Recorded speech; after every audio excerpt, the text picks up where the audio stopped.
Dave here with Half Dozen Customs. We're back out on the shop today on the Jeep. We last left off with making the brace for underneath the step. Step was on the vehicle in our last video.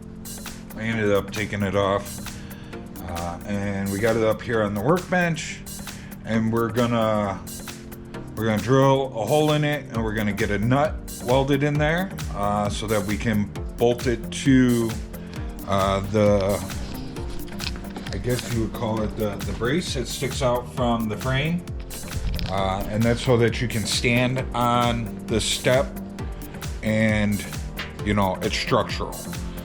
So hopefully nobody will ever stand on it, being that it's going to be a show truck, but you never know.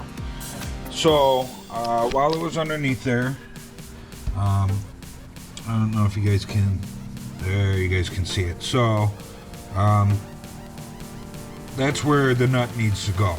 I know that there's two little circles right there. It's because the first time that I made it, I had this a little more forward, and I marked it, and then I ended up sliding this back so that we were touching here, and then that way I can put a nice bead across here, just for some extra added strength. So then we're gonna go through and we're gonna put spot welds along this channel all the way along, and we'll get it welded up to our step.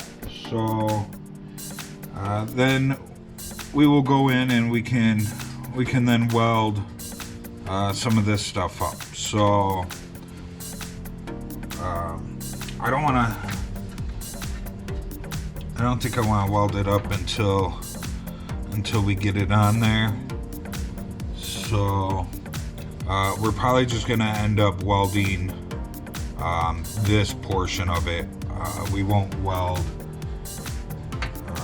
the bottom. We'll have to see how it goes.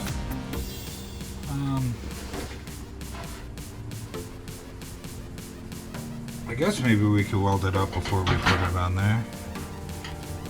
I don't think we will. I think we'll just put it on and then we'll weld it up. So anyways, let's drill a hole in here first and let's get a nut welded in there. So here's nuts that I've been using for everything else. They're just some 5/16 standard thread.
In there with that, it didn't work.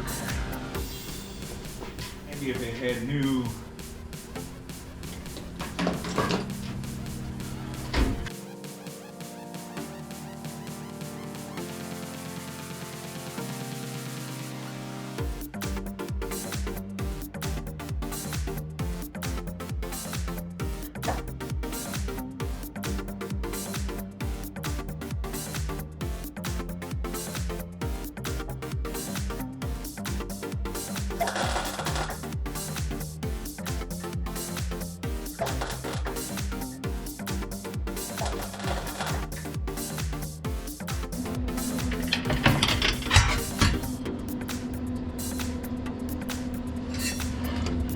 looks pretty good.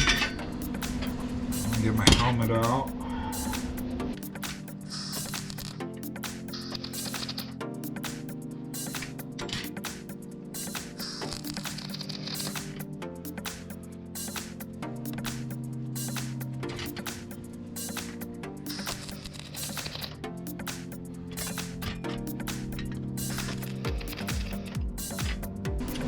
Okay, we got that welded on there good. I'm gonna grind this up real quick. And,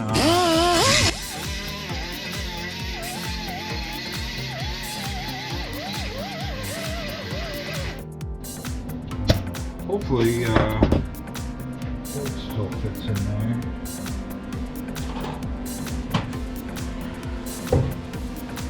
I probably should have put a bolt in there before I welded it. That would be the smart thing to do.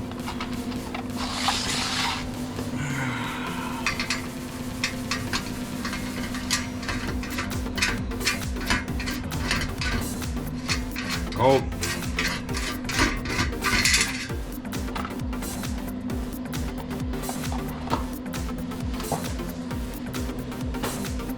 Okay, so now we got that done.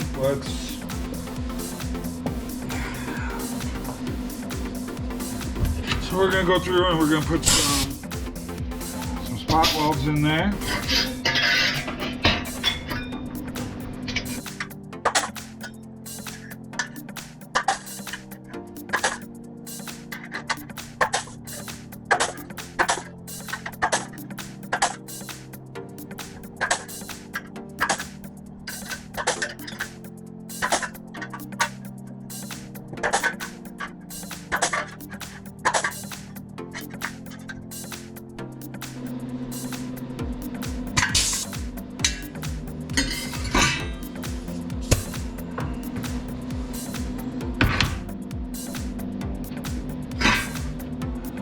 Okay, so now what we're going to do is, this goes this way. Now that we got all our spot welds cleaned up, I'm going to go through and we are going to scribe where each one of my spot welds are, and we'll get that cleaned up. You know what? I'm not gonna be able to put this down today. Or, well, at least not right now, because I need to paint inside here. Alright, I'm glad I remembered that now.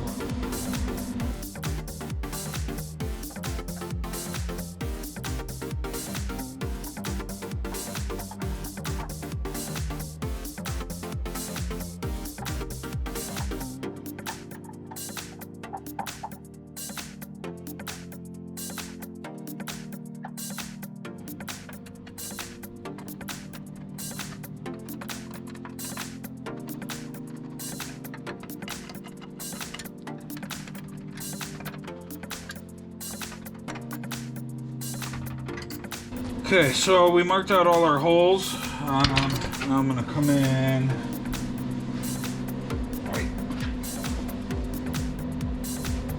Come in with my little reamer tool.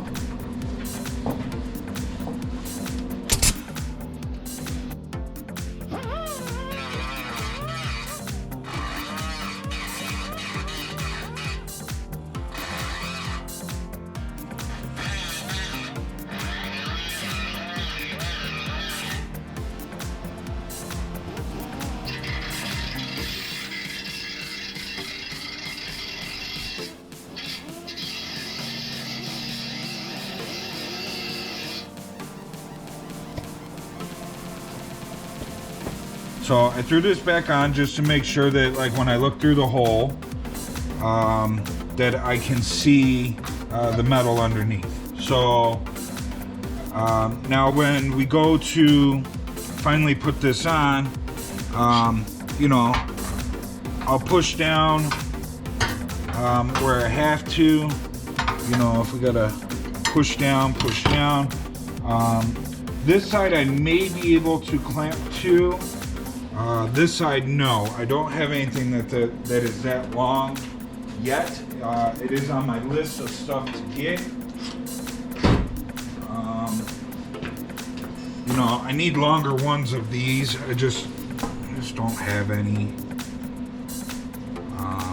Like I said, they're on my list. Let me get this in here. So close.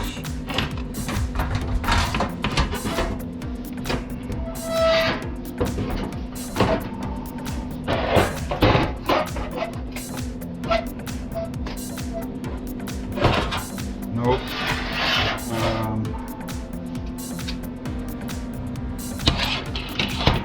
So that ain't gonna work. So we'll just have to. I'll just have to push and whatnot. I don't want to hammer on it because I don't want to dent this guy. So we'll just push and do the best that we can. But for now, I'm gonna get the inside of this painted.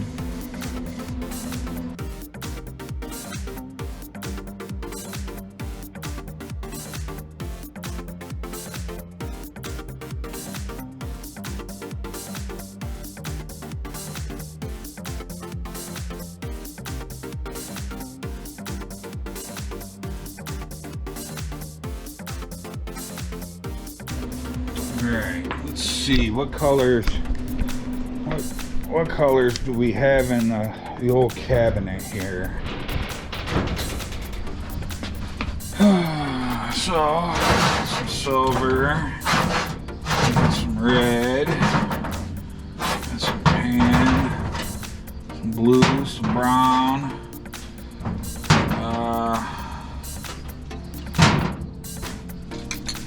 We'll just go with some red.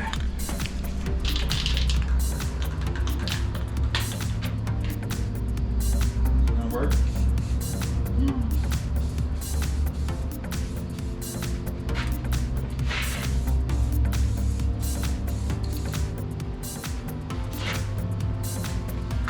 All right. So I'll put another coat on there just to make sure. No sense in you guys sitting here watching paint dry. I'm not gonna. Well, I am going for the next 10 minutes. And then once I get this second coat on, I'm gonna go eat lunch. Hang out with the missus for a little while. And then hopefully when we come back out, this will be dry enough to put on. So, and hopefully everything goes good with putting this on. We get it on, it fits, everything's happy with it. I got so the hole that's down in here is larger, so that you can get you know, a bolt through. So I gotta do that. I gotta make sure, I mean, we don't have to do that, but I gotta make sure that a lock washer fits through there, which I'm sure it will. We're gonna final assembly, it'll get a lock washer, and then I'm also gonna put Loctite on it, just to make sure that that does not come out. The way that they had this before, if anybody has watched from the very beginning, they had it bolted all the way through the step. There was a flathead or star bit or something, there was a screw on the top of the step, and it was all the way through with this huge washer on top of the step. It was ugly. So this is kind of, this is the way that I'm doing it is the way that it's supposed to be done. They actually remake these steps. They're kind of bland, if you ask me. That's why we did what we did to it. But anyways, this is how they mount. They mount from underneath, just like how we did it. It's actually where I got the idea. I was kind of researching new steps, and I seen how it was done, so that's how I'm doing it. And then another thing that we're going to do is this top hole, I'm going to remit this way, right to left, so that there's adjustment in that step, need be. Not that I don't think that we really need the adjustment, because you know these holes kind of keep you centered there. But if I remember correctly, I think the other ones, did I make those with adjustment?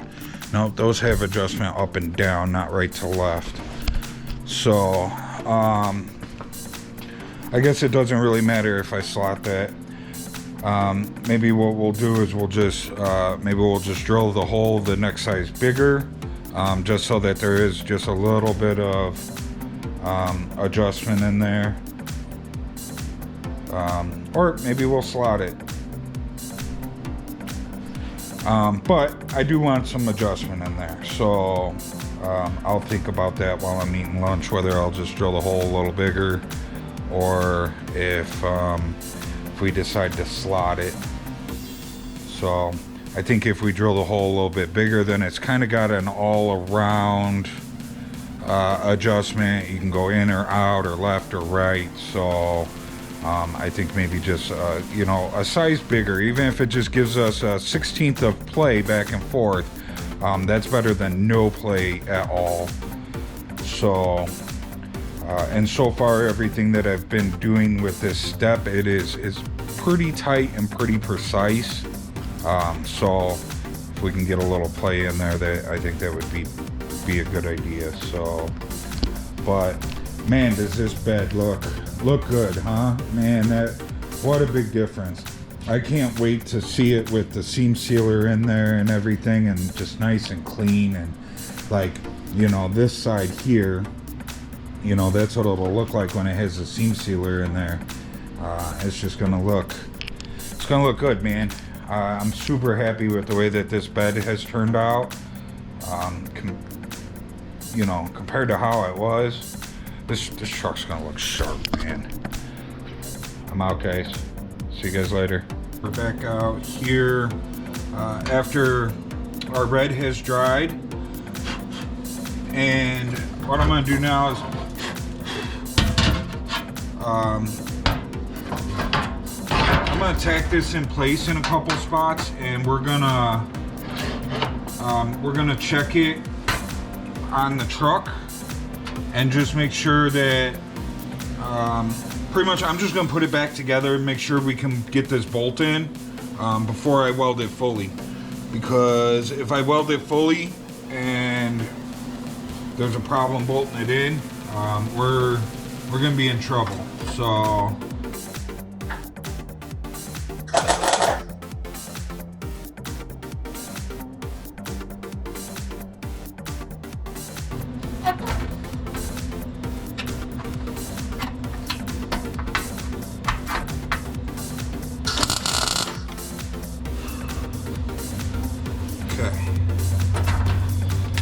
just got it tacked in 2 spots.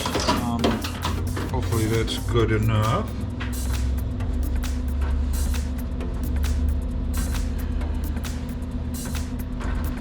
So let's go see. All right. I think we're good to go. You know, I just kind of loosely got it put together, but it looks pretty good to me. We got a good gap in here. Like I said, I still got to hammer and dolly up that corner of the cab a little bit, but I think this fits good, looks good. We are bolted down. Let's weld this baby up.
Okay.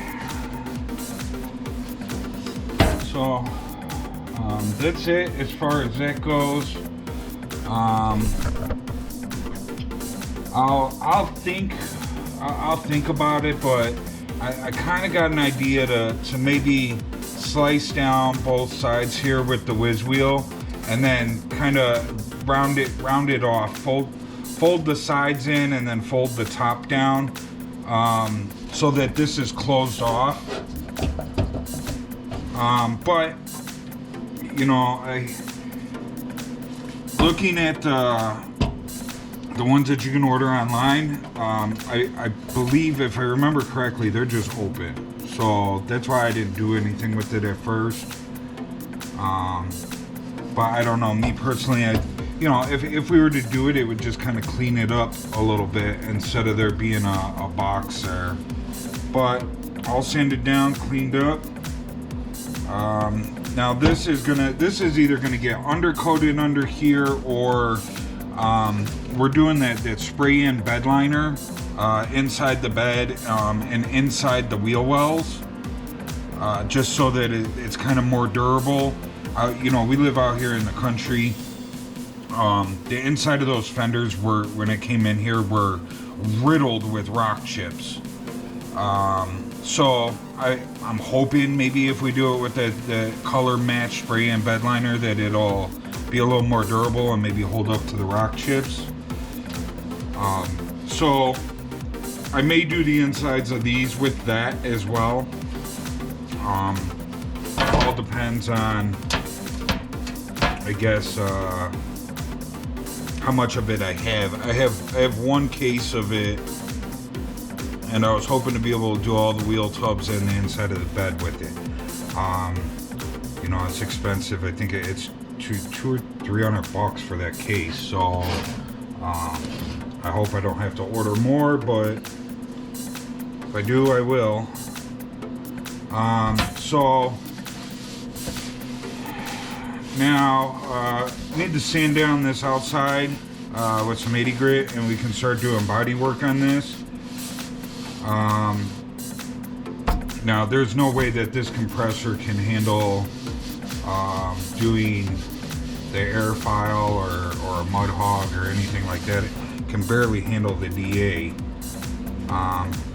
But I think we can get started on it, and then maybe start on the other side, and hopefully tomorrow we'll have the big compressor back. So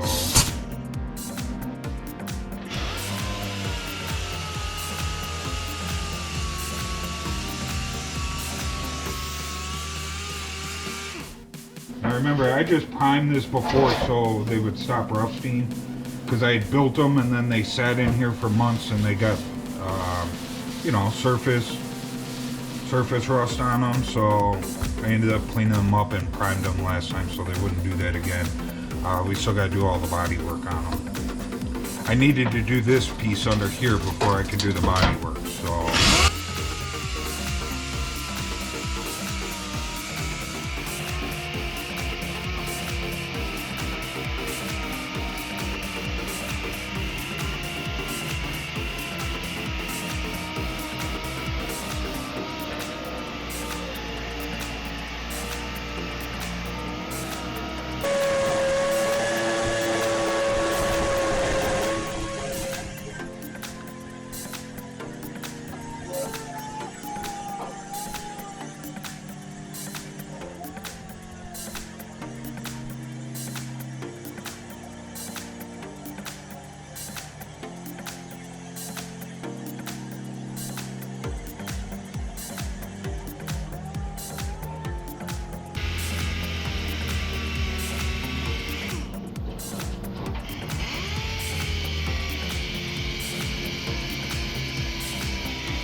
Okay, so I got it all sanded down. So I didn't sand down the middle yet, and there's a reason for that. What I'm gonna end up doing is I'm actually gonna run a piece of tape in here along this body line, and then we're gonna coat the outside, and then I'll peel that tape off, leaving a nice body line going all the way around. Reason being is you guys watched me make these. They are 100 times better than what was on here before, but they're not perfect. Especially this one. I don't know if you guys remember, but this one had a bad tin can right here in this area, and we had to do some heat shrinking, and that's why you see metal blotches in the primer there, because I mean it feels really good, but we had issues here. So I know that there's some areas where we're gonna need to kind of build it up a little bit, especially like I can tell right here needs a little build up. So I would like to keep that nice line, when we build this up and then we pull that tape, it keeps that nice line going around. And then once we get the outside all situated, then I will come in and I'm probably just gonna go into these spots with a little filler. This is where we had the spot welds from underneath, from that piece. Most of them feel really good. It's just a little dimple from, you can feel like from where I grinded down the primer. This one right here, you can definitely feel that it distorted the metal a little bit, but the rest of them feel really good. But I think I'm gonna come in and we're just gonna lightly swipe each one of those, and then we'll sand up. I'll carefully sand down those spots, and then we'll sand down the whole thing when this is all done on the outside, and then we'll prime it, and we'll double check our work, but it should be good at that point. I do not want to bondo the whole inside of this piece, with the three bead rolls in there and this body line going around. It could really create a mess. So we're just gonna swipe the spots. We'll just sand the spots, and then we'll sand it down nicely, and then we'll prime it all. So, and if I see something after it's primed, then then we can go in and we can take care of it. But we can just concentrate on that area and not worry about the whole thing. So, but I'm gonna clean up my mess real quick, and then we'll come in, we'll tape this off, and we'll put. I want to put some Marglass. This is weld all the way around here. So we need to get some Marglass over that weld. I'll probably just coat this whole thing. The tin can is gone. It was gone before I added that brace on the bottom. But there's definitely no flex, no movement, no anything out of this thing now with that brace on there. That brace was everything we needed. Yesterday morning, I put some Marglass on this. I think we left off in the last video where I was ready for Marglass, and I was getting ready to put some on. I told you guys I'd be right back. And when I was getting ready to put it on, I realized that it was like 11 o'clock at night. The wife was waiting for me inside. Colleen was waiting for me inside. I still needed to take a shower and eat dinner and stuff like that. So I just called it a night. I came out here yesterday morning and I put a coat on this. So this has been sitting since yesterday. I know that the Jeep videos are quite a bit behind what's going on in the shop as far as some of the other projects that are going on. And right now where we're at in this Jeep, when you guys see this, just to kind of give you a little timetable of where we're at with the Jeep compared to what else is going on in the shop.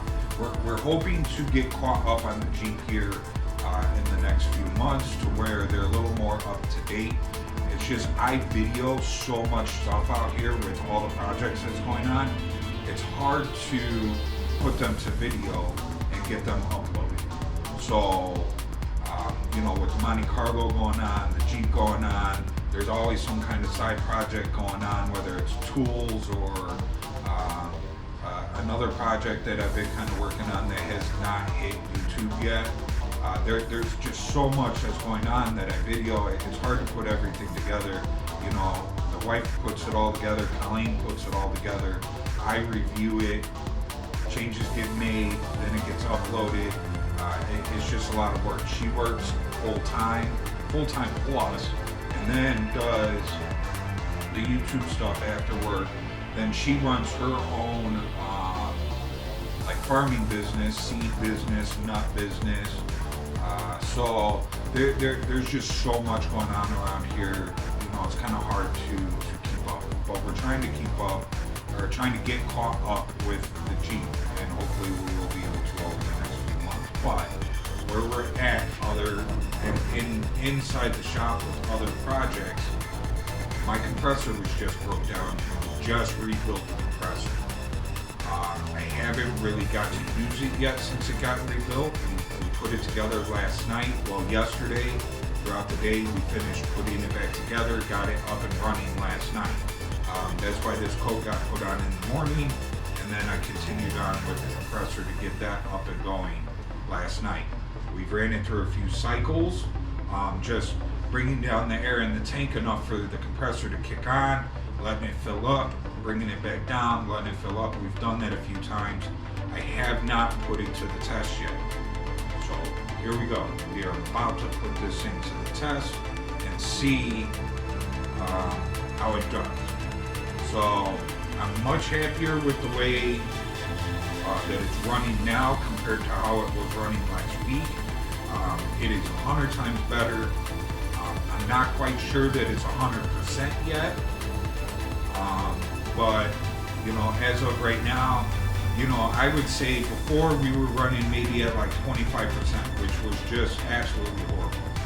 After last night, running it a few times, seeing what I've seen this morning, you know, I'd say we're maybe at like 75%.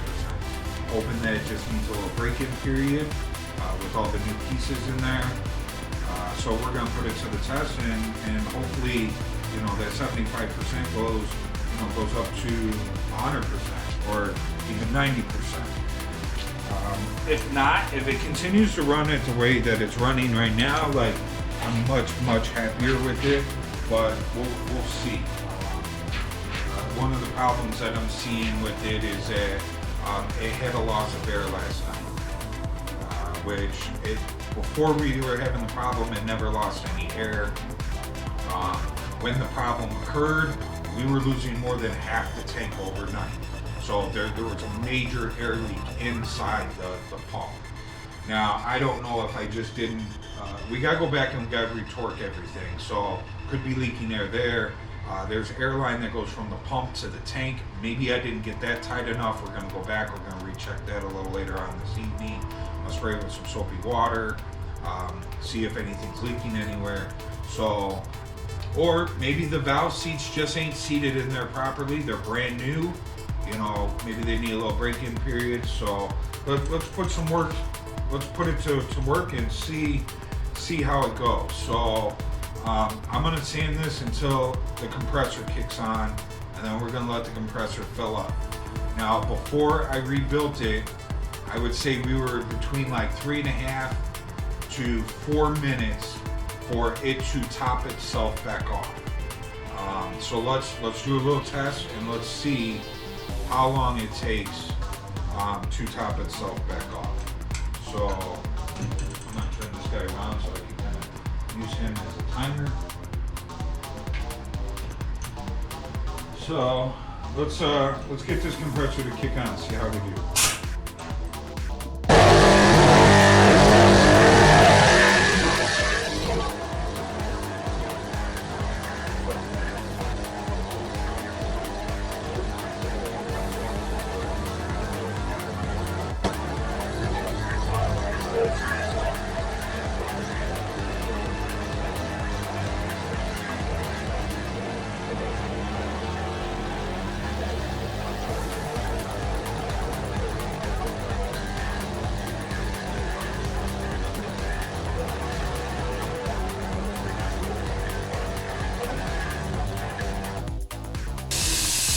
minute and 30 seconds. So it took a minute and a half for it to top off from, you know, the 3.5, 4 minutes that it was before. I definitely say we're doing a lot better. So I don't know if you guys can pick it up on the video, but there's quite the rattle coming from the thing. The shield that goes around the belt and the pulley system in the back, I don't have it bolted in properly. So tonight when I take it back apart to torque everything back down, I'll make sure that gets bolted up properly. So, but much happier with that. So like I said, about a minute and a half to fill. So to top it off, much better. Let's put some work to it. Now I'm going to test. I'm going to see, can the compressor keep up with the tool. Before I was running out of air here, wasn't wanting to work. So before we started having this problem, like I could sit here all day long with this thing. Now would the compressor fill up and shut off? No, it would run constantly, but I was able to use the tool the entire time. I never had to stop. When I started having the problem, I was having to stop. It would run itself out of air. So let's see.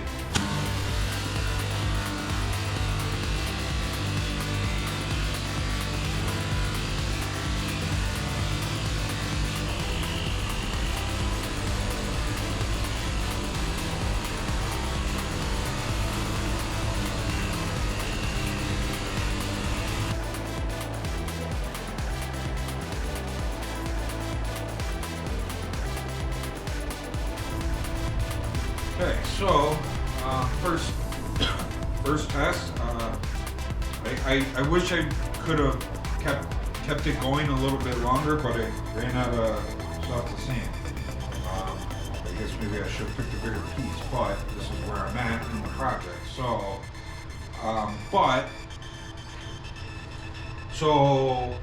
when I stopped for that second and I turned around and I looked at the compressor, I was looking to see where we were PSI wise.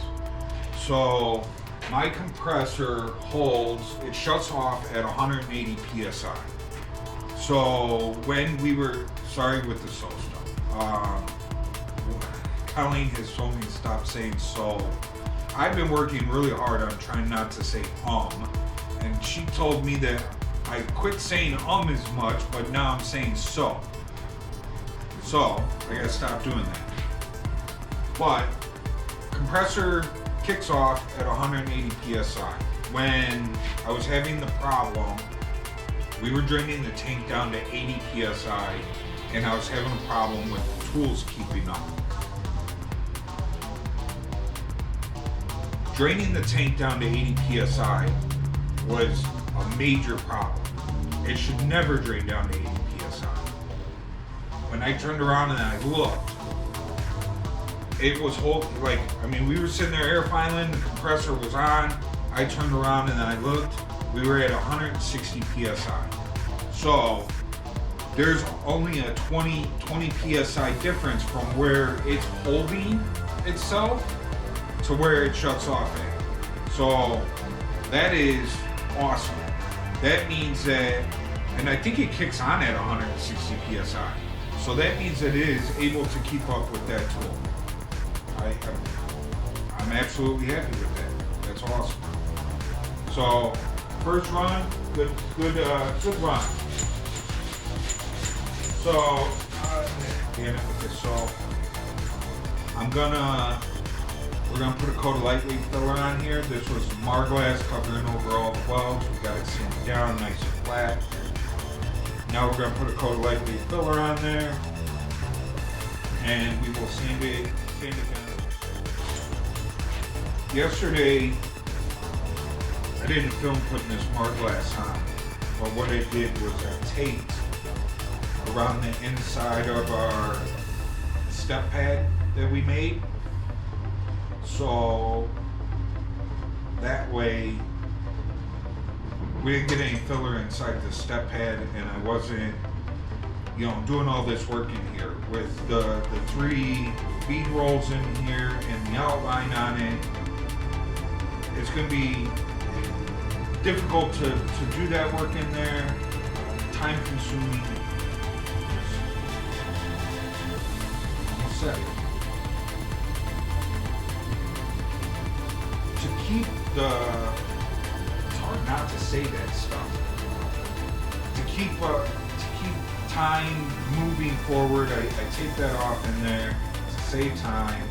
We're just going to go in where my little spot welds are, and we're just going to work on those areas after I get the outside done. So, damn it. Wife told me, Colleen, it's another thing I gotta work on. She told me stop calling her wife. Start calling her Colleen so you guys know who she is. Colleen told me every time I say so or to say raw. like Tyrannosaurus Rex. Rawr.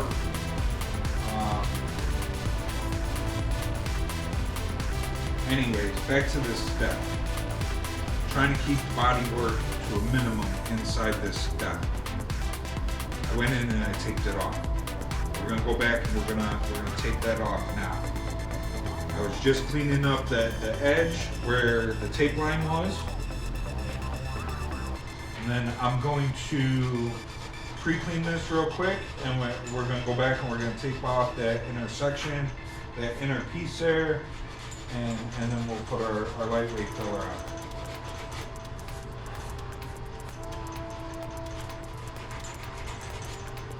I seen something on Facebook a couple weeks ago, and it was a younger lady, and she was explaining that her generation and the generations that surround her generation cannot hold a conversation without using filler words.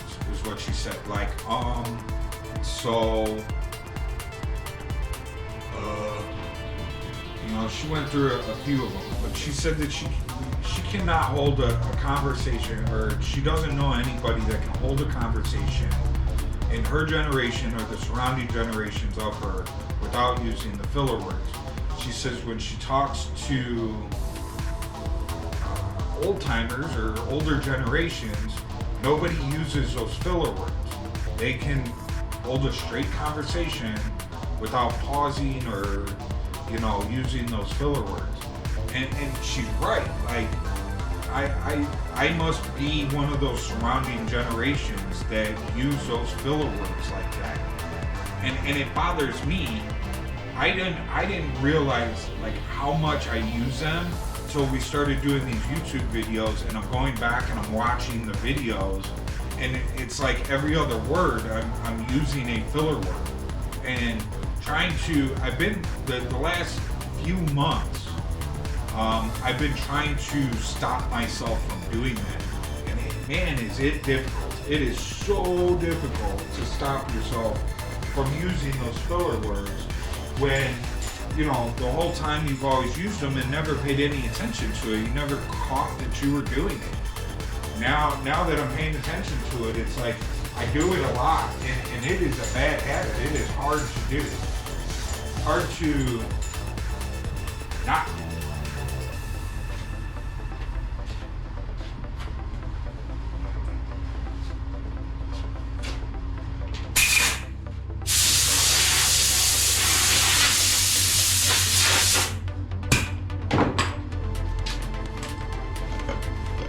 Excuse me. That's another thing wife said I gotta work on. Colleen.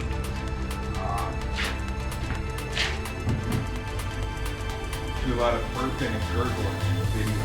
She told me I gotta stop doing it.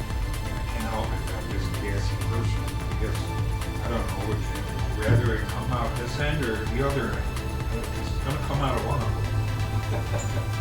Rather than cutting out burps or farts.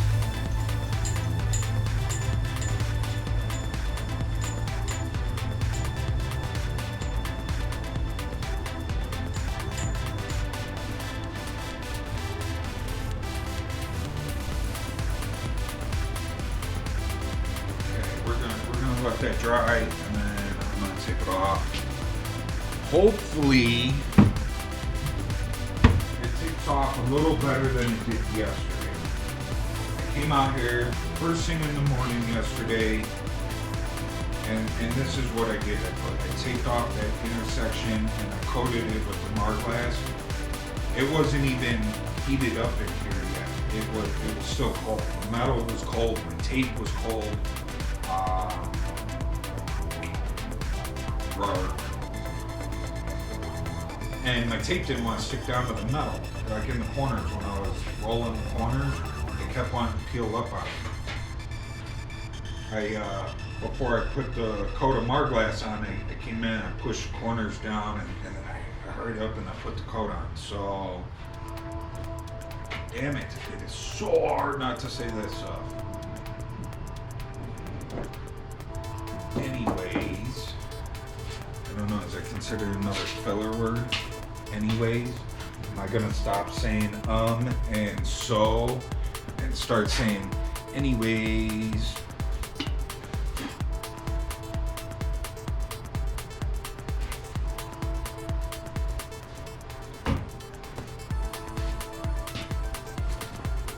No, it's another thing, like my Colleen, it says it's my catchphrase, and she puts it in all the videos. She does the whole catchphrase thing in the videos when I say it is what it is. And I see online reading through stuff like people, a lot of people dislike when people use that phrase, it is what it is, because, you know, it doesn't have to be what it is. If you don't like it, make it better, work harder, strive for better. And I always feel like I'm striving for better. I'm always trying to better myself. I'm always trying to learn, you know, new and better techniques. When we started the YouTube videos, if you go back to the very first video, I was putting channels in the floor using this thing, which, you know, is not really the proper tool for it. There is a tool like this that puts channels in floors like that, but the bead roller is more of a proper tool. Like, I've never worked in a shop that had a bead roller. I've never owned a bead roller. I've never even used one. I've watched many YouTube videos of people using them and TV shows, and, you know, when Discovery Channel and Mav TV and all that stuff. Like, I watch all the car shows. I follow lots of people on YouTube watching them build cars. I am just a car person. Like, if I'm not building cars, I'm watching somebody build cars. All my Facebook pages are all car pages. Like, I live cars. I love it. So, you know, when I got this tool, it's like I felt that I knew how to use it because I've just seen it so much. I picked it up right away, but, you know, that is me striving to do better, to make it not be what it is. Let's work harder to make it better. And I don't use that is what it is because I'm cheaping out or you know, I'm giving up on what it is that I'm doing.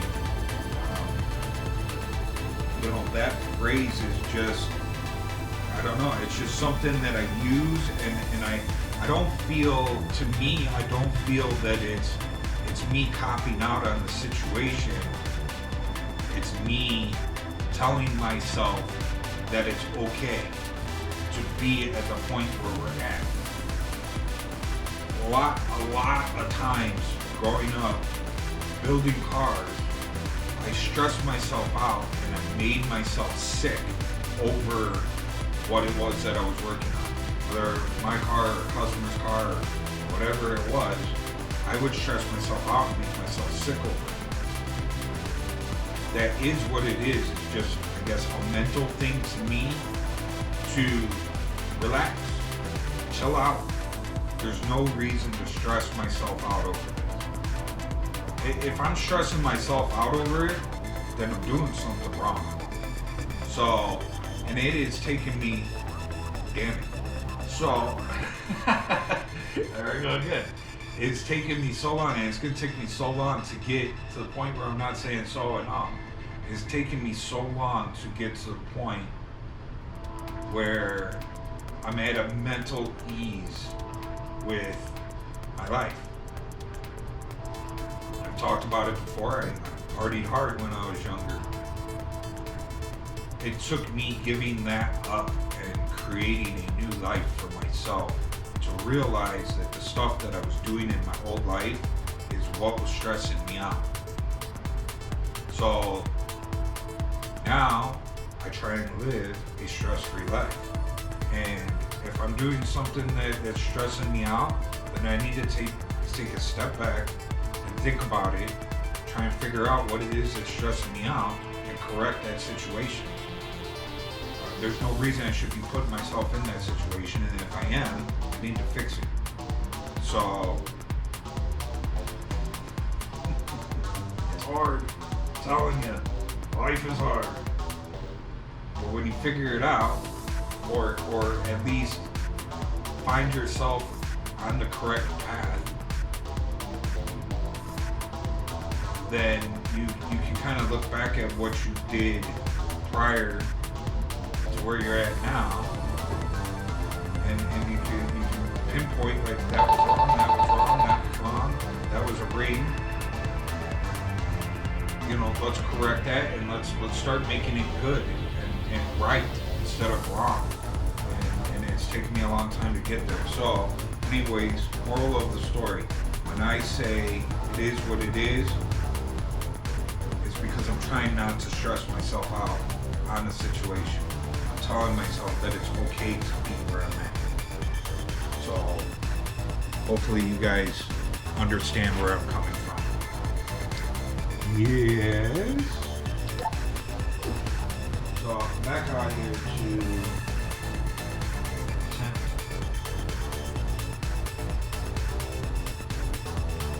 attempt to take this off. I told you yesterday that we were having a hard time taking it off yesterday morning because everything was so cold.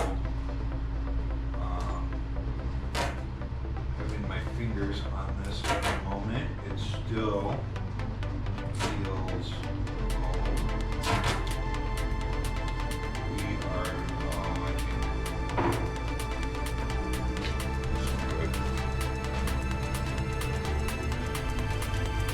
it says we're at 49. It's not horrible,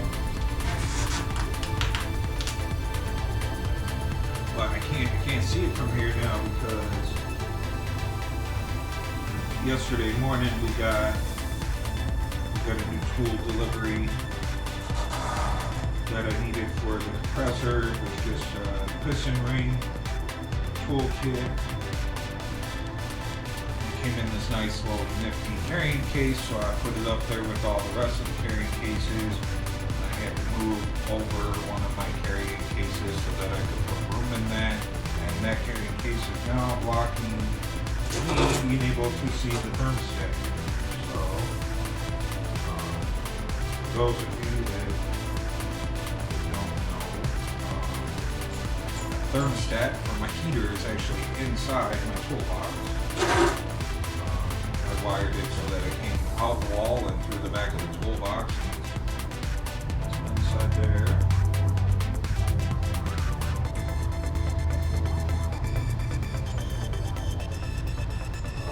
The reason that it's inside my toolbox, originally it was not inside my toolbox, it was actually to the left of my toolbox.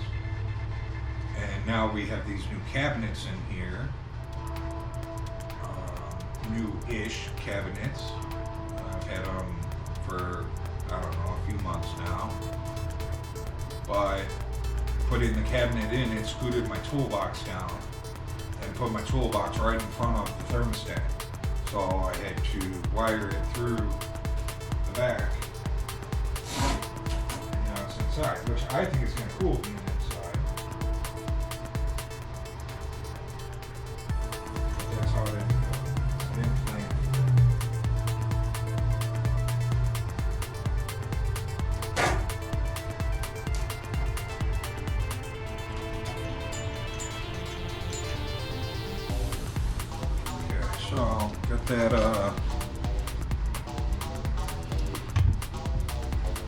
taped off. You guys over here and show you. So I just taped off this inner step piece so that we're not getting a bunch of filler in there. Now I'll put the filler around here.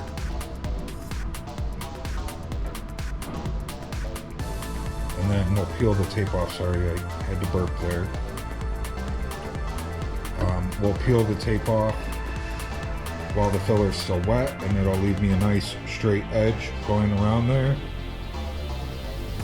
And like I said before, I tried to explain that the reason that I'm taping off that step is because I'm trying to save time having to sand filler inside that little step area. There is a couple of spots that I'm gonna have to hit. You can see where there was bare metal, and that's where the spot weld for the mounting bracket underneath got spot welded. So I'm gonna have to go in there and I'm gonna have to do a little bit of work in those areas, but I'm trying to just keep it to those areas. I'm not trying to, you know, get filler all over inside there and then you gotta spend an hour trying to clean it all out. So you tape it off, it keeps it from going in there, and then you peel it off while it's wet, and it gives you a nice edge around to work with. So I may have to come back and do a little, you know, like maybe a little finger smearing along the edge where maybe it might have got built up a little there, and you gotta kind of maybe do a little swipe in there, but that's better than having to do the entire thing.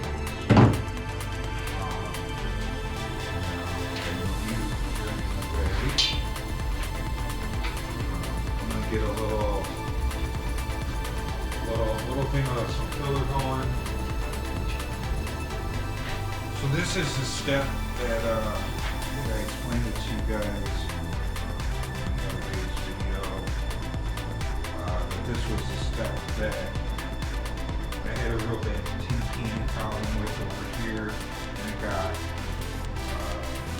heat shrunk and hammered it out, kind of beat it to submission. I told you that. It felt really good after it did all the work that it did to it. But just that one little coat of Marglass, she's nice and straight. So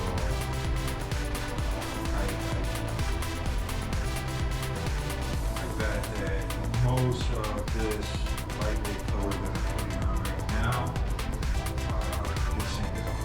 So there's only a couple of low spots. They weren't even over here where I had the tin candy problem. The low spots, they were more on the sides of the step here.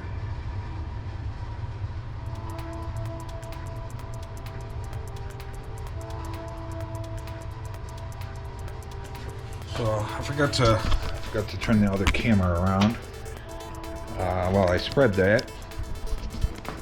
So we did not get any up close and personal.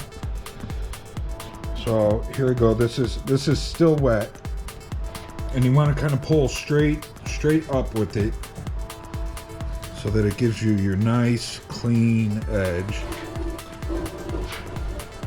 And then you gotta make sure that when you're pulling, that you're pulling up high enough that it's not gonna stick down into the rest of the Bondo, and you're not pulling hard enough to rip it. Hopefully you guys caught all that. You know, you don't want to rip the tape and then have the tape fall back down onto your Bondo you just spread. So, but that gives us a nice clean line going all the way around now. So the majority of this should have, like, there should be no filler around the edge if you did your panel nice and straight. I do know that there was a low spot right here. I don't know if it happened when I welded this piece into the step. I don't know if it happened when we welded the brace onto the bottom, but it did happen. And you can you can see right along this edge that there is a little bit of a buildup there. Not much, like a 16th, and by the time I sand it down, it'll probably be a 32nd. Most people will probably never ever even notice it, but the line that goes around that step is going to be just probably a 16th of an inch taller than the rest of it. So I'm okay with that. I think it'll be just fine. Like I said, I highly doubt anybody else will ever notice it. The only ones that'll know that it's there is whoever watches this video. So we left off earlier with the conversation of me not saying and so often, and I start off the converation with but we left off with me putting a coat of some lightweight filler on here. I'm gonna sand that down real quick and see where we're at. I may come in and I might swipe these little spot welds in here that we have and then call it a night. Good news is that when I came back out here,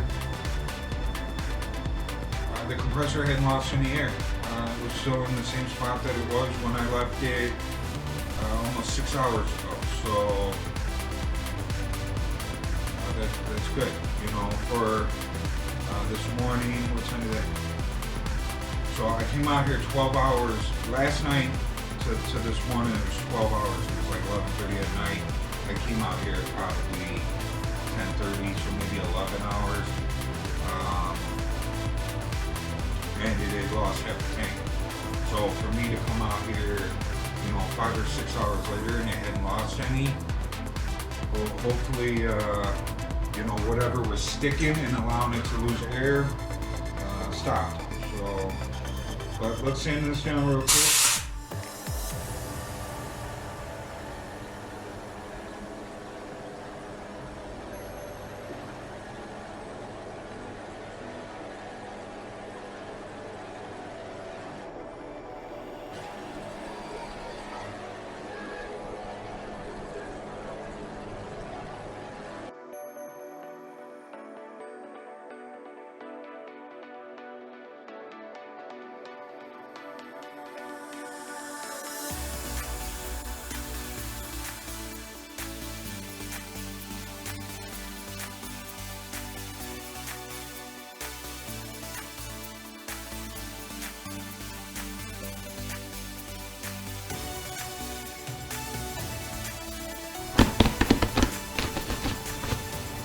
Okay, so you guys there? Yep, you're there. So here's where we're at. So I got that all sanded down. It looks good. We still got a low spot right here, just a small one. And we got a little low spot right here. And this area right here, I knew was a low spot. It was low enough that I could see it before we did any body work. So I knew that this was going to be a low spot. So right along this edge, you know, I put the tape around here. So when we peeled up this tape, we actually have an edge here now, where, you know, we had a real nice bead roll going around. So I need to, like, I don't know, maybe finger swipe here to kind of blend that top edge in with our, you know, bead rolled step area. So I think I'm going to turn you guys away from me while I continue to talk. Oh, there you guys go. Just plugging you guys back in because this GoPro 10 goes dead fast. So so what I'm gonna do is I'm gonna mix up a little bit, and we're gonna hit those couple of low spots, and then I'm gonna finger swipe in that area that's right at the back of the step, and that's in that's up against like the bedside area there, you know, right where your eye's gonna see. So hopefully it doesn't,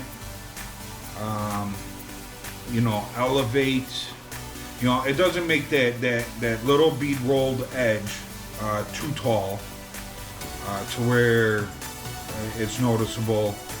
If so, then I may have to come in and kind of maybe level up the bottom a little bit to bring that bottom edge up a hair to shorten it up. We'll get it figured out. We'll get it dialed in just right. But like I said, I'm gonna start with just a little finger swipe there and see where we're at. I was saying earlier this afternoon that, you know, it was only like a 16th, and you know, I still think that we're right there at that 16th, maybe a little bit bigger than the 16th now, but we'll see. We'll see where we're at. Let's get a little coat on it, and then I'm gonna call it a night here. As far as this guy goes, I think it's 10 o'clock. Yeah, it's 10 o'clock. So I'm gonna get this little. I'm gonna hit these couple of little low spots, and we'll finger swipe that. Oh, there's a little low spot at the front here. I'm gonna hit too. So yeah, let's do that. Let's do that.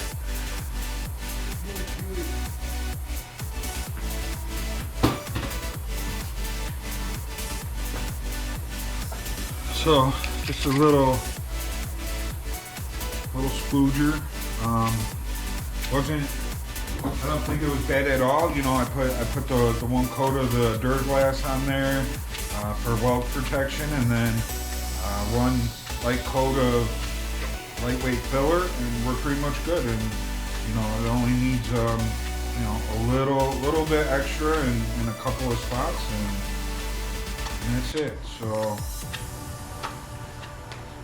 I'm happy with that. Not too much filler was used to straighten that out, and the other one should be even better because I didn't have that tin can effect on the other one that I was fighting.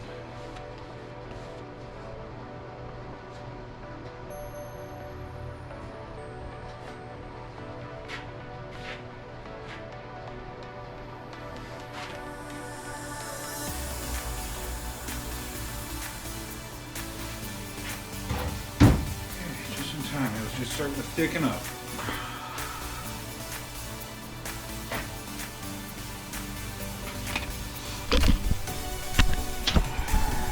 Alright, so there was a little bit of a low spot here that I didn't point out the first time.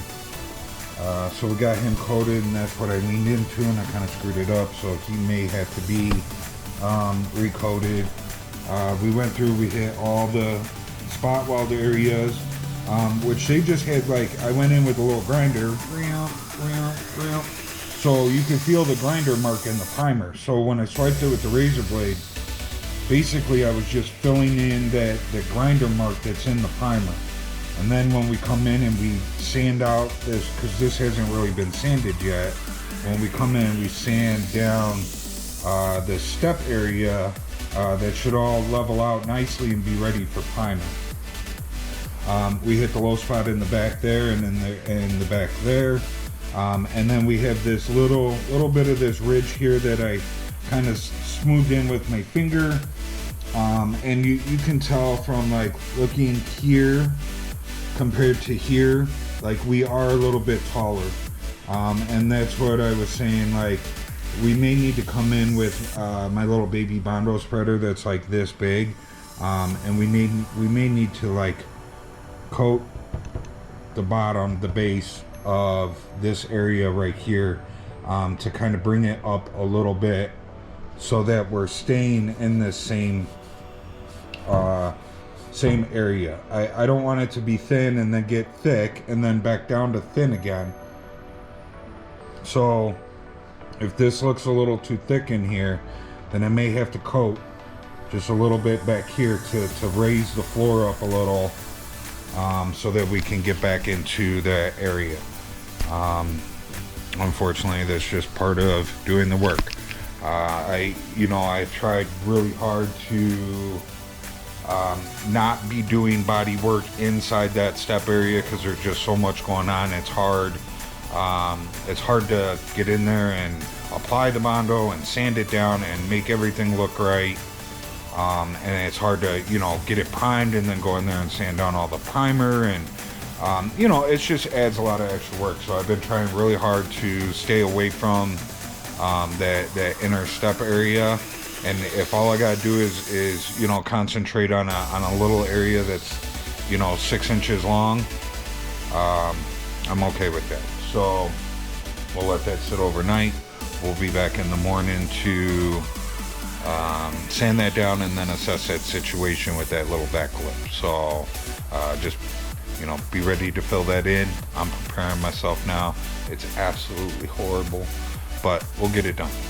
Where we left off last night was, if you remember, I coated where the spot welds were. We coated a low spot here, low spot here, and we did, there was a low spot here that I coated. So off camera I went through and I sanded all the spot welds down, and I just sanded them by hand. I used the air file back here. I used the air file a little bit up front here.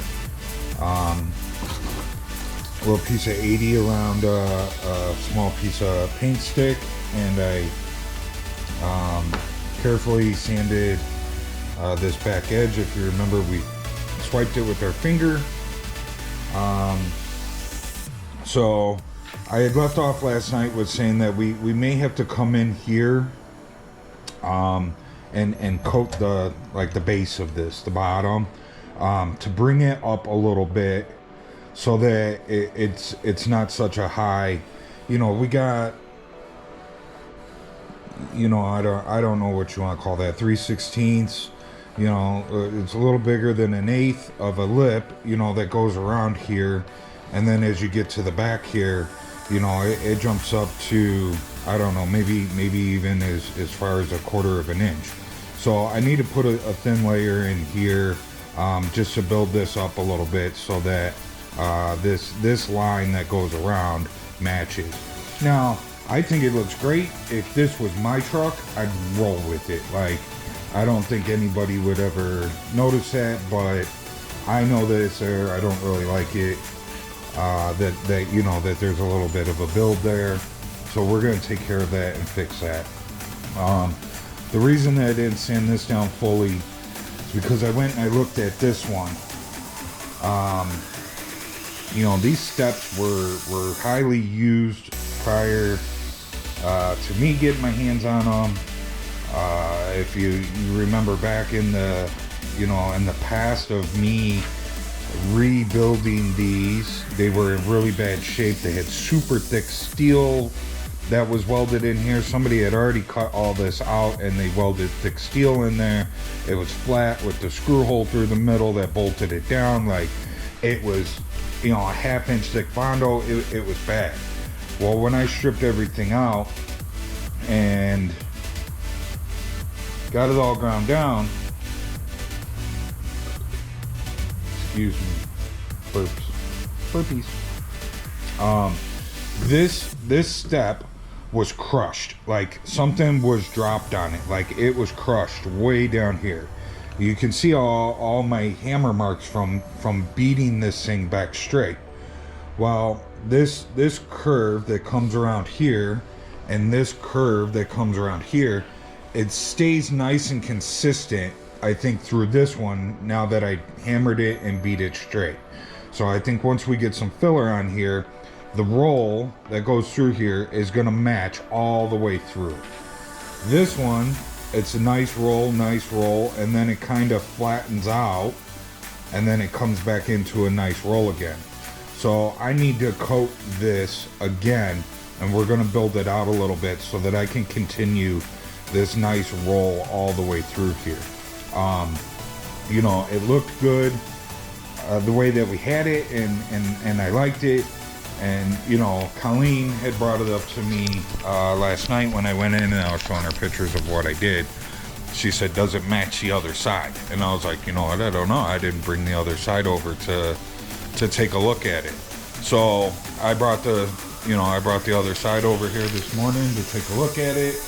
And yeah, you know, this line, this nice roll that we have through here kind of disappears there where that filler isn't sanded.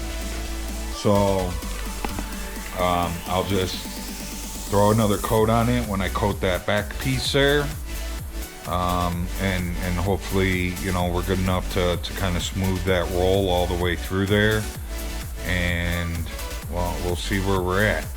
So, but for right now, I'm gonna I think I need to clean up my Bondo board. We're gonna mix up a little bit of filler. I'm gonna coat those 2 spots, and then I think we're gonna jump over to the other side, and we're gonna get this other step mounted up. We're gonna check. I put it somewhere. I think it's in the back of the truck. If you remember, I made a step brace for this side, and it was just like an 1/8 inch too tall, and it fit, but I just wasn't happy with it. So I went and I remade it an 1/8 inch shorter, but I kept the one that was an 1/8 inch too tall, and we're gonna check and see if it fits on the other side. You know, we may get lucky. It may be a 1/4 inch too tall, who knows? But I'm gonna put it together, and we're gonna check it and see, and fingers crossed it fits. If it doesn't fit, then we'll make a new one. So yeah, and then, you know, this is how it's going over here. So last week we hit spring. It was 60 degrees out, and now we got an inch of snow, and it's still coming down. And as far as the weather goes, it looks like it's going to be coming down all day. So we are smack dab in the middle of a snowstorm. Yay! So, and then I guess a little update on the compressor. I know I talked about it in last night's video, which, you know, I'll say again, when you guys see this video, it's probably going to be 3 months down the road that the compressor has been hopefully repaired.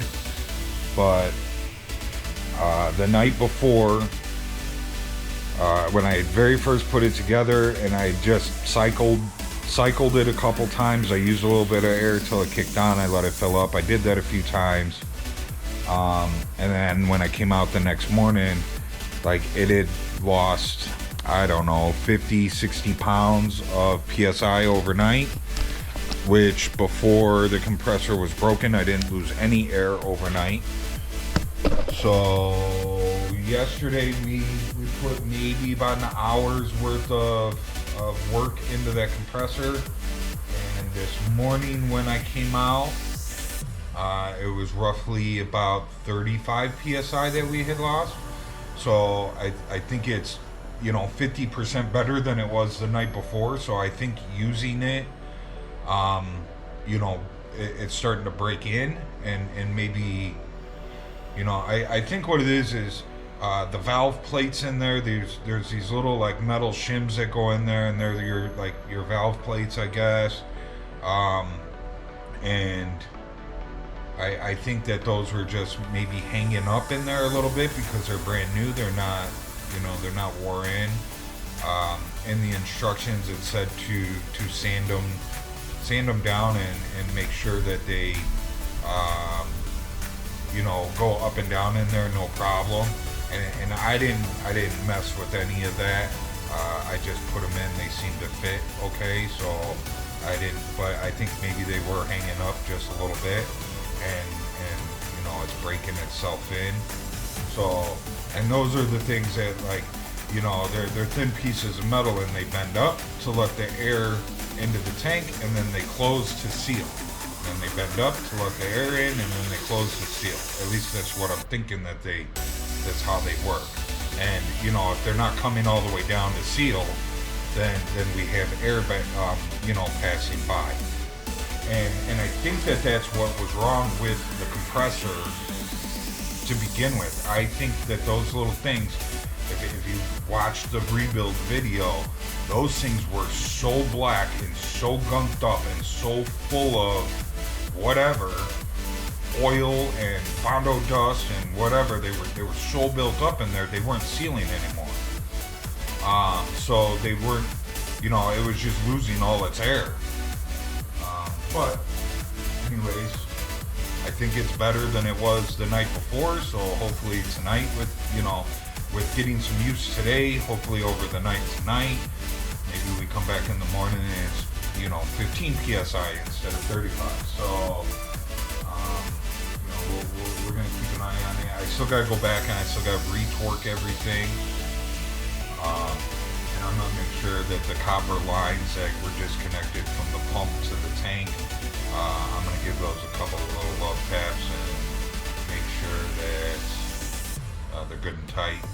Like I said, I just tightened them up by hand, and I probably maybe should have hit it with the rubber mallet a little bit and kind of banged them a little tighter. So, but let's mix up a little filler, and we will coat those couple of things, and then we'll jump over to the other side. So, again, thanks for joining us this morning. I'm gonna plug you guys in. You guys are kinda low on juice here.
Okay, so we got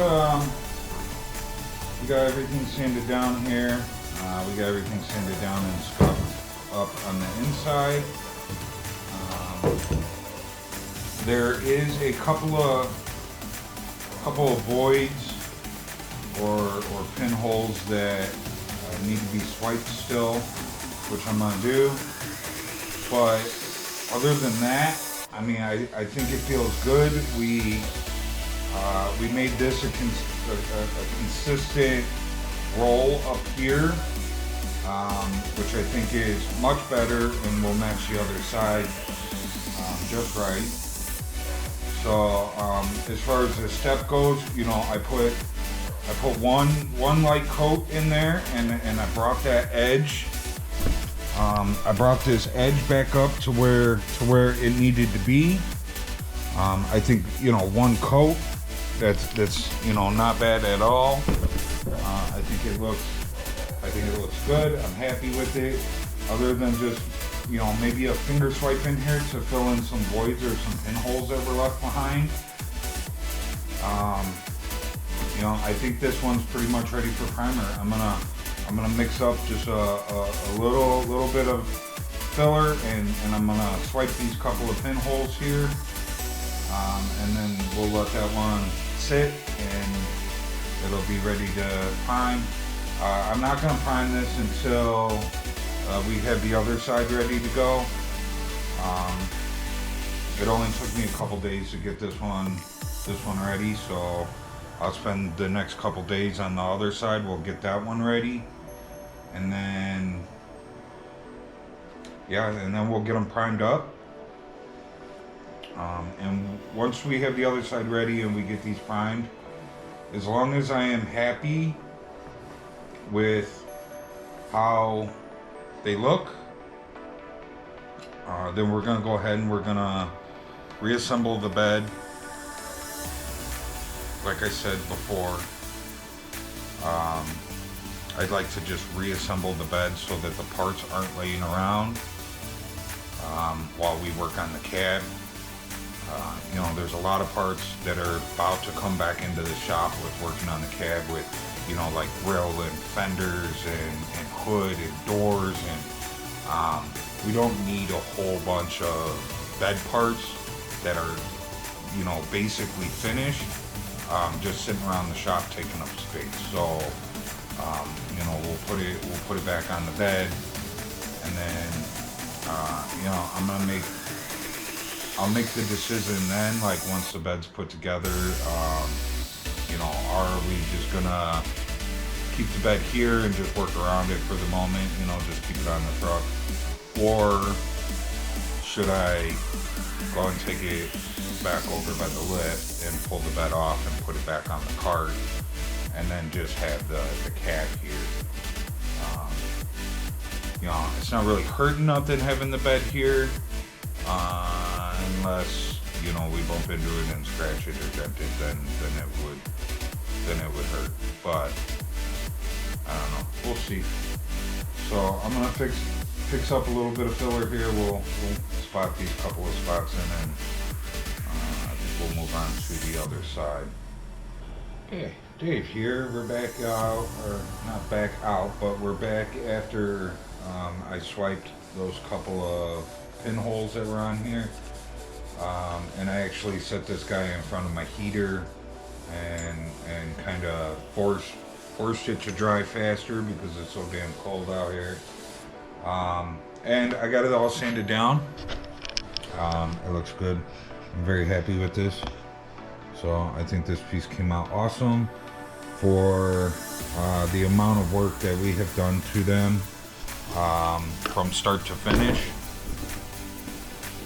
I think it came out awesome. So these pieces were actually the very first pieces that I made on my bead roller. I never owned a bead roller before, never used a bead roller, and I decided to take on making these steps. Did they come out absolutely perfect? Close. I'm very, very happy with them for my first time ever doing it. And I don't think, I don't think I could have done, too much better of a job with what I had in front of me, doing this for my very first time. Since we have gotten the bead roller and I've done these, we got an English wheel. An English wheel doing these would have helped tremendously with any warpage that we had. And I don't really think that we had too much warpage doing these, even for not having an English wheel at the time. Where I think my warpage came in with this was all the welding that went on the entire piece with putting the piece in here. This one got a whole new back piece put on it. There was a couple of other things that went on with this thing, with how beat up maybe they were, and I did some heat shrinking in this area because we had a tin can thing happen from just welding, and then welding this brace on underneath. It got spot welds, but it got spot welded right through the middle of this step, and I needed that there for the strength.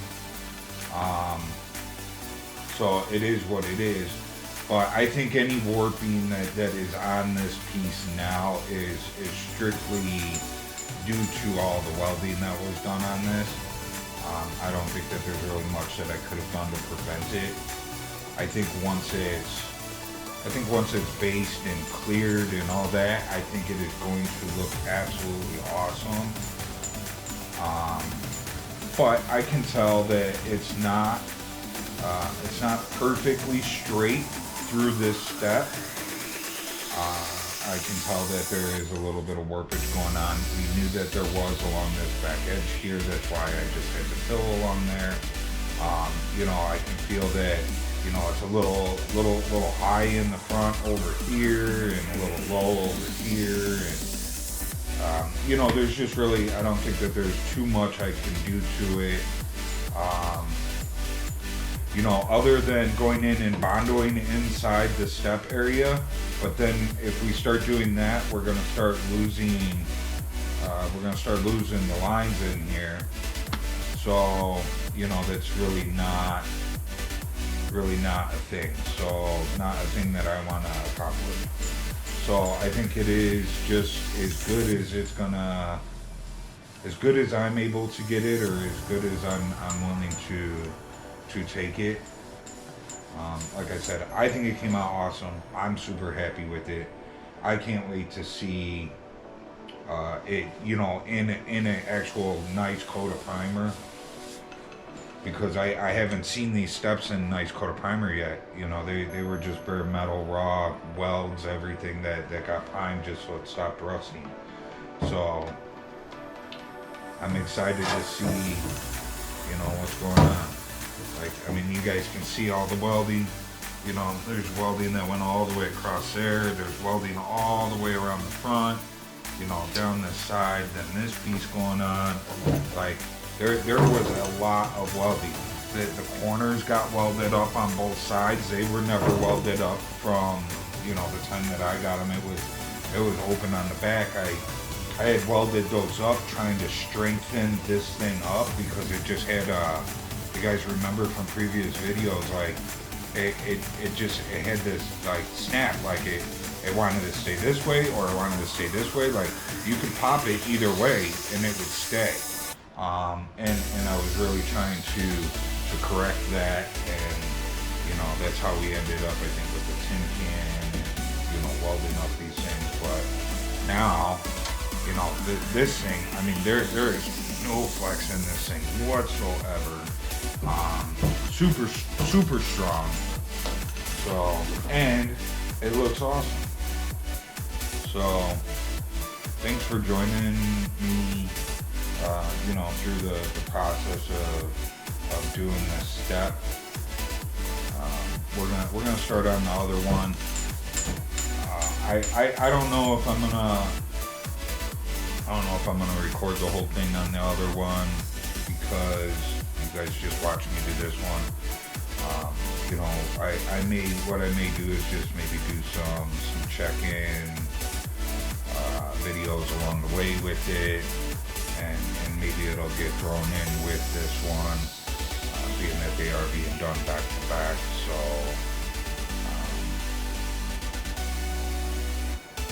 anyways, I hope you guys enjoyed the video. Remember, like, subscribe, share, leave a comment. I'm out.